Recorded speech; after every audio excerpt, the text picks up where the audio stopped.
بانکره، ولی من فقط یه دونه اچ پی دارم. حالا باید ببینیم با این یه دونه اچ پی میتونیم چیکار کنیم. اول که بریم چوب بکنیم. بچه ها لایک و ساب فراموش نشه گفته باشم. خب یه ذره چوب بکنیم.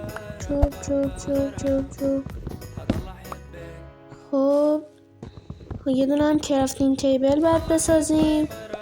یه دونه هم کلنگ بسازیم که بتونیم اون زغالای رو زمینم بکنیم. و کانال ساب دارید دیگه بچه ها، گفته باشم که ویدیو خیلی خفن داریم تو کانال، حتما بیاید نگاه کنید. و اینکه چرا صدای زامبی میاد، حالا مهم نیست، ما کارمون انجام میدیم. و خب کلنگ که ساختیم، باز چرا صدای زامبی میاد؟ حالا بذار این چیز میگم کلنگ.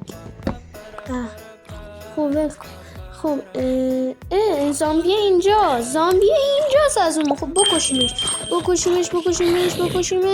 بمیر